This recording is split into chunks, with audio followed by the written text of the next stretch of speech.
Ораза ұстаған адамда ұтылыс бола ма? Ассалаумағалейкум құрметті көрермен. Бүгін өте маңызды, ойландыратын сұраққа жауап іздейміз. Ораза ұстаған адам ұтыла ма, әлде тек қана ұта ма? Кейбір адамдар ораза келгенде былай ойлайды: күні бойы аш жүремін, әлсіреймін, жұмысқа күшім жетпейді, уақыт жоғалтамын, бұл маған зиян емес пе деп.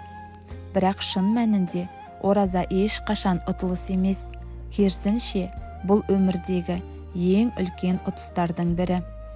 Қазір осыны бірге түсініп көрейік. Арнаға тіркеліп, лайк басып, комментарий жазып, видеомен бөлісе отырыңыз. Оразада дүние жағынан да ұтылыс жоқ. Көп адамдар ораза кезінде жұмыс өнімділігім төмендейді, табысым азаяды, шаршап қаламын деп қорқады. Бірақ тәжірибеде керісінше болады. Ораза адамды тәртіпке үйретеді, уақытты бағалауға үйретеді, бос нәрседен сақтайды. Сондықтан ораза ұстаған адам артық сөйлемейді, бос уақыт жұмсамайды, энергиясын үнемдейді. Бұл өнімділікті арттырады. Яғни ораза уақытты жоғалту емес, керісінше оны дұрыс басқару. Денсаулық тұрғысынан ұтылыс жоқ.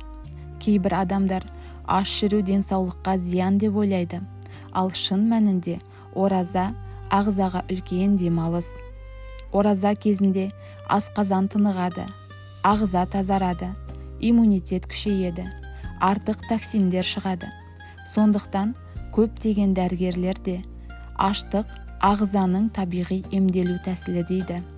Демек, ораза денсаулыққа зиян емес, керісінше үлкен пайда. Рухани тұрғыдан тек ұтыс.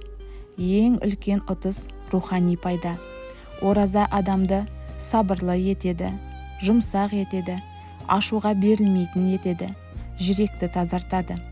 Ораза кезінде ғайбат айтудан сақтанады, өтіріктен алыстайды, жаман әдеттерін тастайды. Яғни ораза тек аш жүру емес, бұл толық рухани тәрбие. Оразада сауап еселенеді. Ең басты ұтыс сауап. Бұл айда әрбір жақсы амал еселенеді, садақа көбейеді, дұға қабыл болады, кешірім беріледі. Бір жақсылық бірнеше есе болып жазылады. Ал қарапайым күндерде бұл мүмкіндік болмайды. Сондықтан ораза сауап жинаудың алтын уақыты. Ораза күнәларды кешіру мүмкіндігі. Тағы бір үлкен ұтыс күнәлардың кешірілуі. Бұл айда тәубе қабыл болады, жүрек жұмсарады, адам Аллаға жақындайды. Көп адамдар өмір бойы істеген қателіктеріне өкінеді. Ал Рамазан сол қателіктерді жуып шаю мүмкіндігі. Бұл ең үлкен ұтыс. Ақырет тұрғысынан ораза мәңгілік пайда. Бұл дүниеде адам бәрінен ұтылуы мүмкін. Ақшадан, жұмыстан, денсаулықтан, бірақ оразада ұтылу мүмкін емес. Себебі оразаның сыйы ақыретке арналған. Ораза қиямет күні адамды қорғайтын амал. Ол күні байлық көмектеспейді, мансап көмектеспейді, тек амал көмектеседі. Сол амалдардың ішінде ең ерекшесі ораза. Оразаның ең үлкен қуанышы, ораза ұстаған адамның екі қуанышы бар. Ауыз ашқан сәттегі қуаныш, Алламен қауышқандағы қуаныш. Яғни, бұл дүниеде де, ақыретте де қуаныш әкелетін құлшылық. Ұтылыс емес, толық жеңіс.